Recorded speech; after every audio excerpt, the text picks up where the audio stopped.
Hi guys, I'm Tony and welcome to my shop.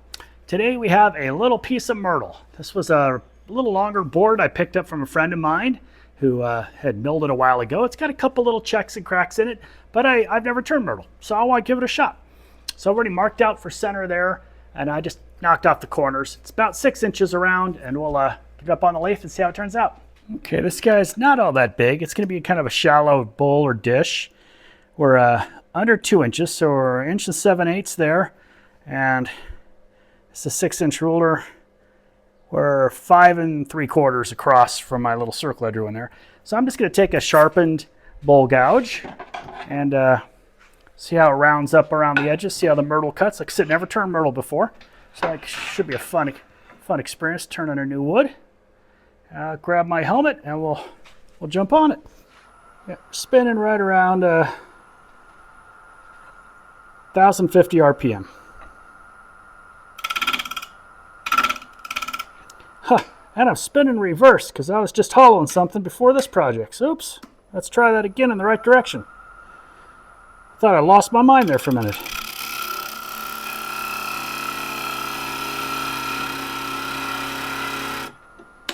Okay, well, my first impression is it cuts very nice, but it smells like a Cinnabon. Oh, look at there, we got some weird bug activity in there. We're gonna have to get past that. Oh, look at that cut though, isn't that pretty? Oh, got a big old crack. We're gonna have to get through there. Another crack. But wood cuts and looks awful pretty, except for that bug goo. I don't even know what that is. That's gross. What's happening there? I think we got some little bug condo. And I don't think they got a decent homeowners association because that doesn't look like they've been taking care of the place. All right, let's get it cleaned up.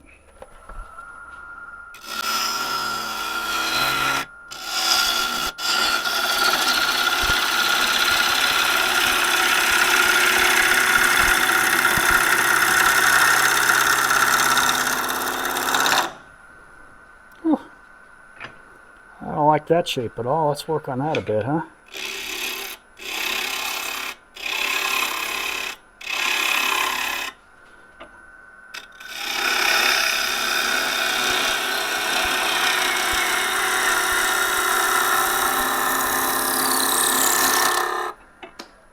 All right.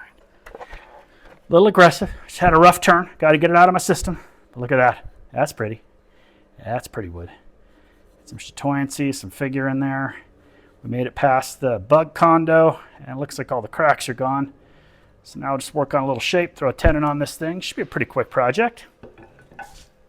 I know a lot of my turner friends from Oregon and the coast turn myrtle quite often, so this is a kind of a luxury for me. Having never turned it before, it's kind of fun, turn new wood. Is that this direction? Come in with pointy gouge, set a tenon here real quick.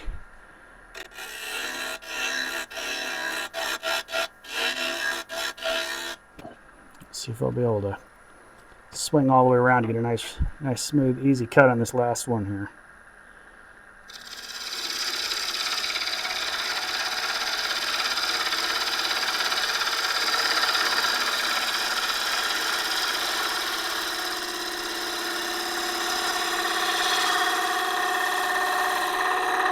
Oh, lost my bevel. So close.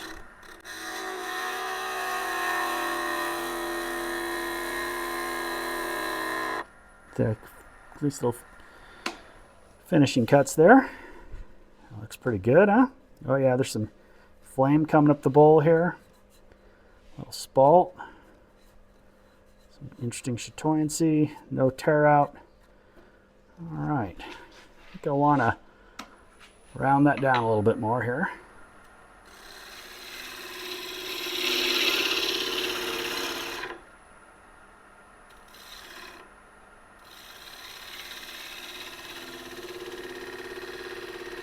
Do not know why it's moving like that.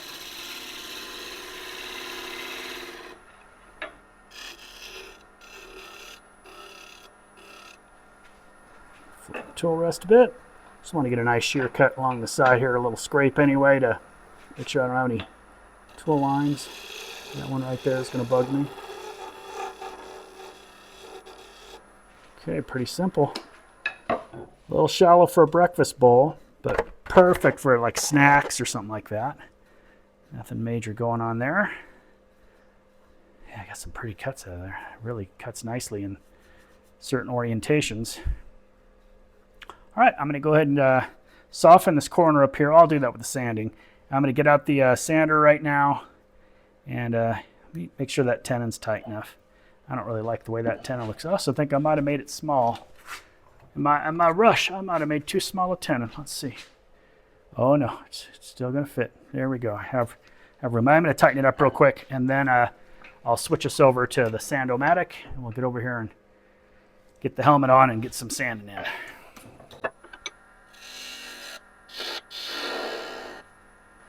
Plenty of tenon for a bowl like this. All right, be right back. Let's go do some sanding.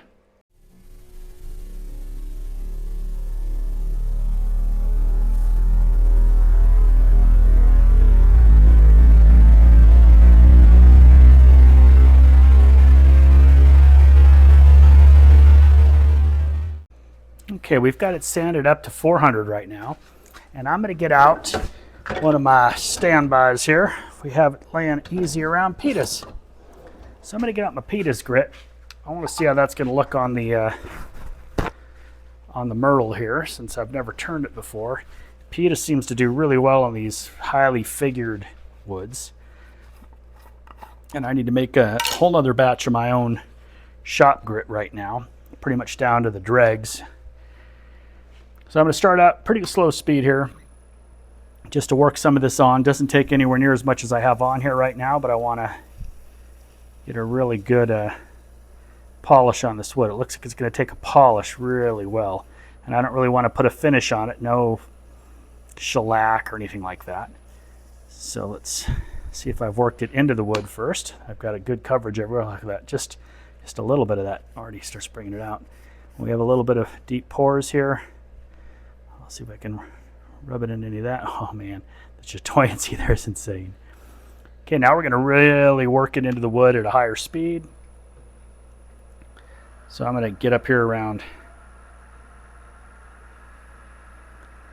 what are we at here? Okay, we're at 1200, a little better than 1200 RPM, and I'm going to just work it in. This is an abrasive.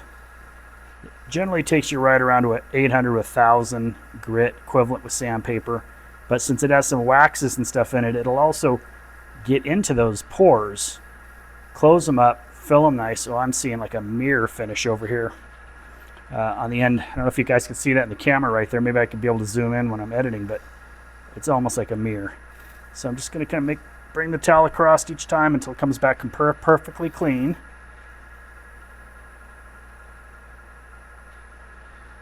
And that, folks, should give us an awful pretty natural. Oh man.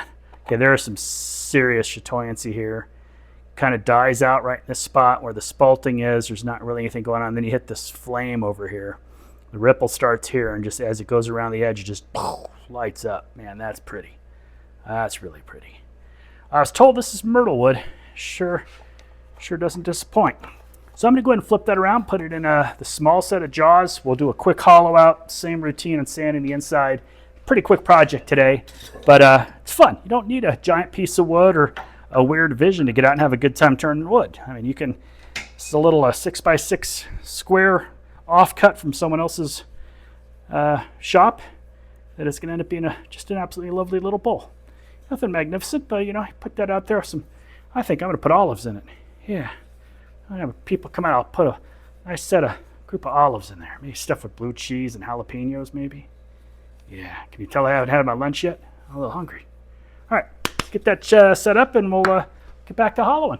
Okay. I got my little baby chuck here, and I really like this guy. He's a inexpensive chuck from Amazon. It's in my links below if you guys are interested in that one. You don't obviously have to use my affiliate links, but it does give you an idea of what it is I'm using.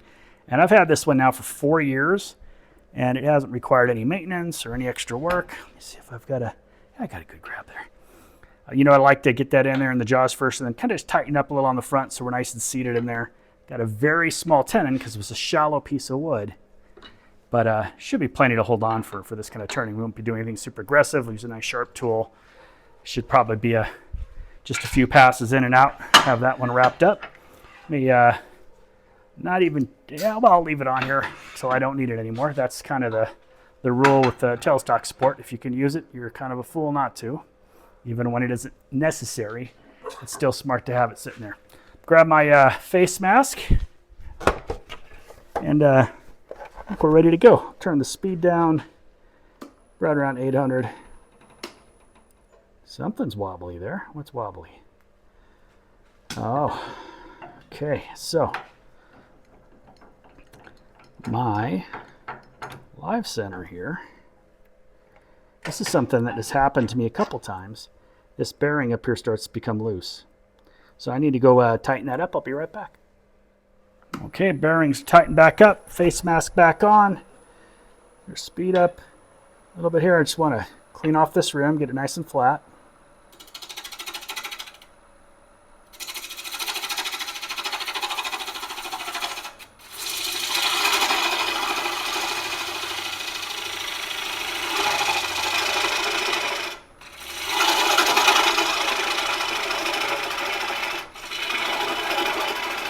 Interestingly grabby.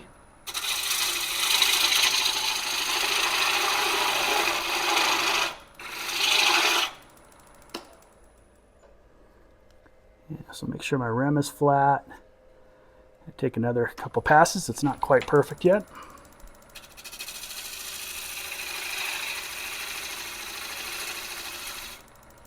Let's see if that did it. Sharp, but okay, that's good. So we're not going to need to go too thin on this because we do want it to be utility. People will be able to use it.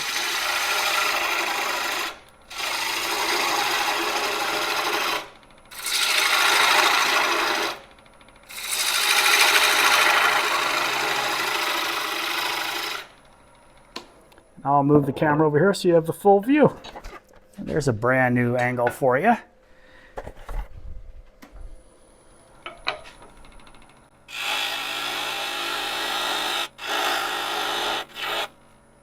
Not sure what's rattling here.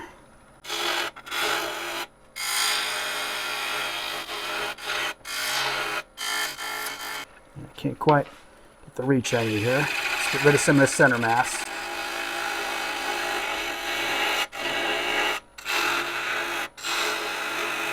I don't know if there's a lot of silica in Myrtle, because it starts to feel like I'm already ready for another sharpening, and I just sharpened.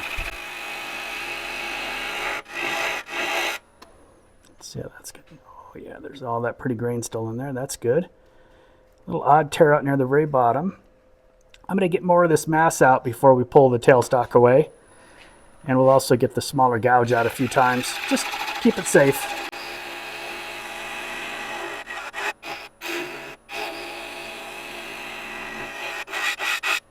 You can see coming across that grain right there is where it doesn't want to cut.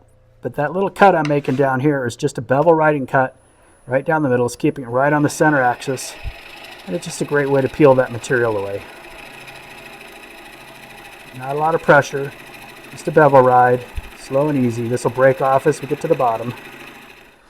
The bowl, the actual wood starts to change shape.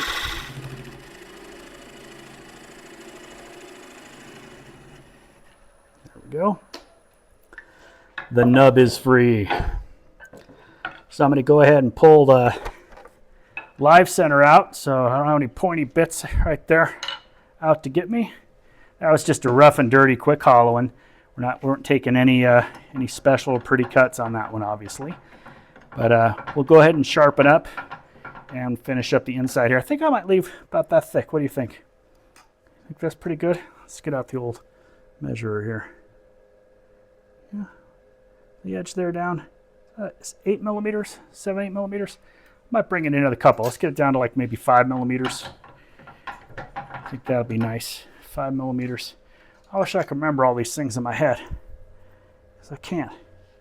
Yeah, we'll call it a 1/4 inch. We'll get it down to a 1/4 inch, maybe just slightly under. We want it to be robust enough for actual use and still pretty enough, because that wood's awful pretty, and I don't want to.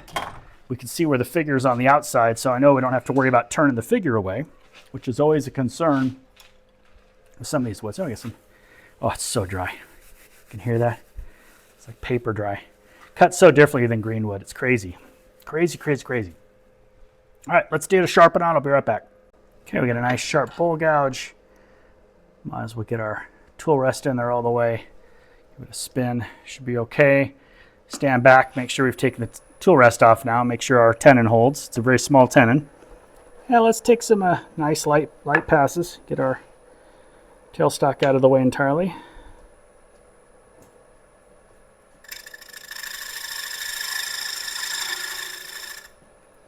Hello, wife. Hello.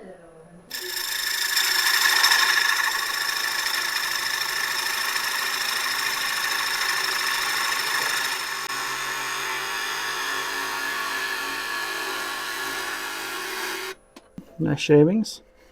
Pretty clean cut. Little still wide on the bottom, so let's get in there and make sure we're keeping the profile on the inside and the outside.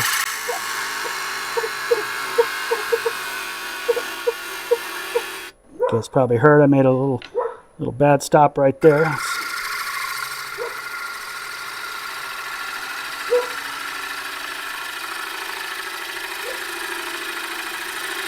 And that's it. We're almost down to, yeah, perfect. Okay, that is the bottom of our bowl. Let's take out that center mass.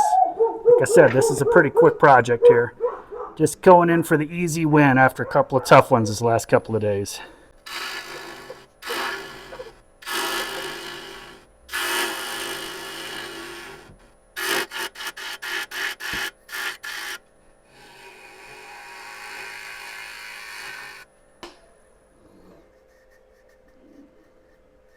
That's it. I'll get the bottom feeder out here. Let's go ahead and clean up the rest of that. And then it will be ready. We went right down to the flat bottom of ours, follow the outside. Feel pretty good about that.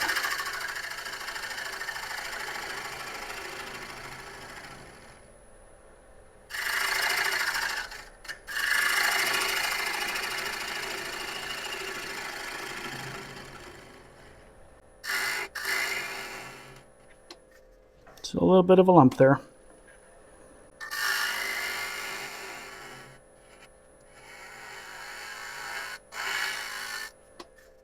Oh, I still have one little ridge there. How funny. Well, not funny, haha, but it's kind of weird. I feel it want to jump around. Okay, the ridge is gone. All right, got a little rough cutout right here, and that's going to have to be sanded up, but it will sand out. We've got a good angle there. Couple little tool lines, easy to get out without having to go crazy with a negative rake scrape or something. So I'm going to go ahead and set up and sand that, and bring you back. We're ready to put some finish on.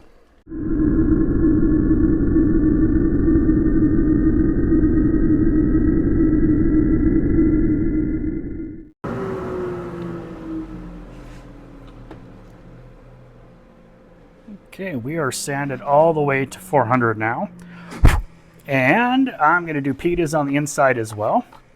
So what we did on the outside, the only finish we have on it is pitas and buffed up real nice.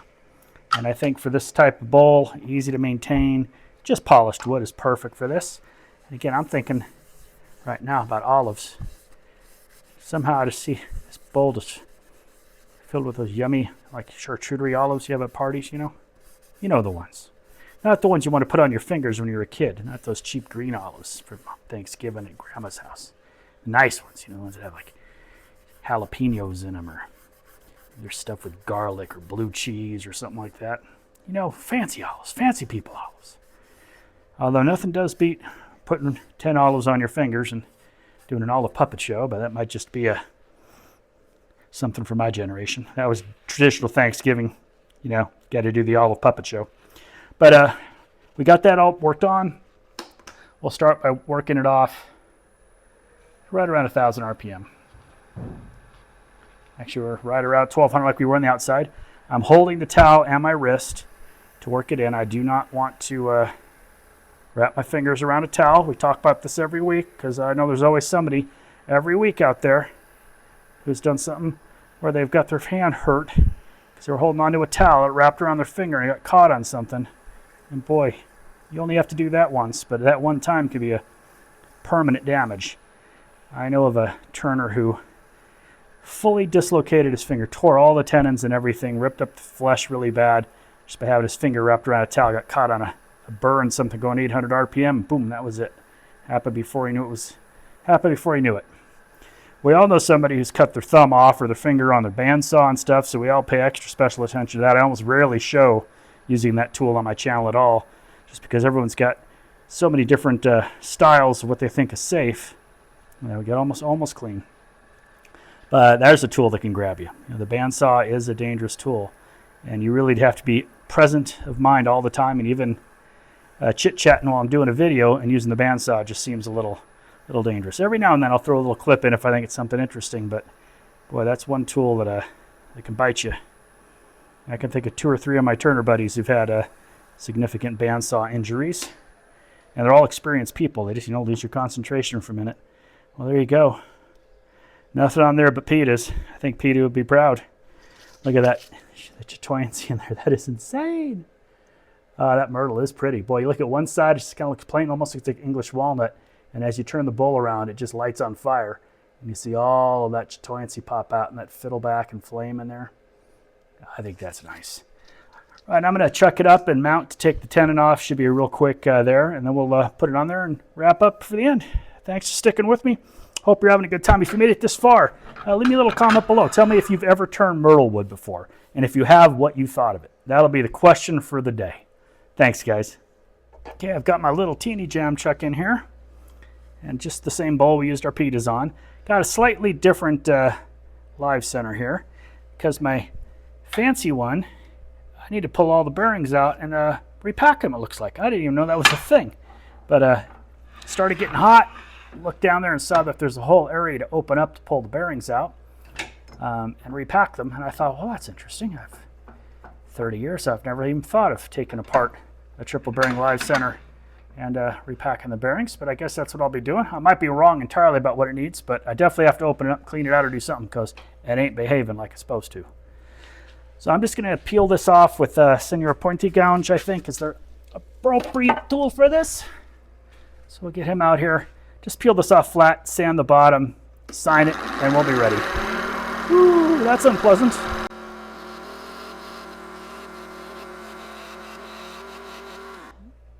Just barely spinning. All that noise is coming from the cloth and the catching it here on the back. So get the spindle gouge out. Slow her down a bit.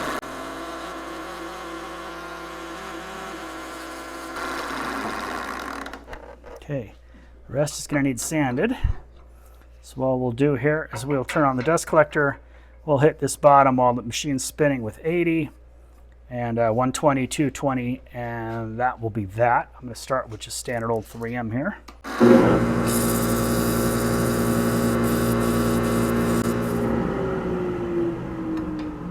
Let me pull that over onto the bench. I'll sand that off camera, and we'll be right back to talk about it. All right, well, there it is. My very first ever Myrtle bowl. Some pretty darn cool chatoyancy in there, huh? It only measured out at a little over 5.5 inches by about 1 3/4 deep. It's got a nice radius bottom. Nothing fancy there, just a simple, easy wind bowl. Well, hope you had a good time. If you did, I'd sure appreciate a like or a subscribe. If you share the video, it sure helps my channel out. And all your comments, I really look forward to reading them and answering them and just interacting with you. Let me know what you've done. And if you've turned any myrtle, how did yours turn out? Did you enjoy turning it? For me, this was a great experience. I really like turning myrtle. I'm looking forward to the next piece I can get my hands on. Well, I hope you had a great time, and I'll see you next week. In the meantime, get out there and turn something.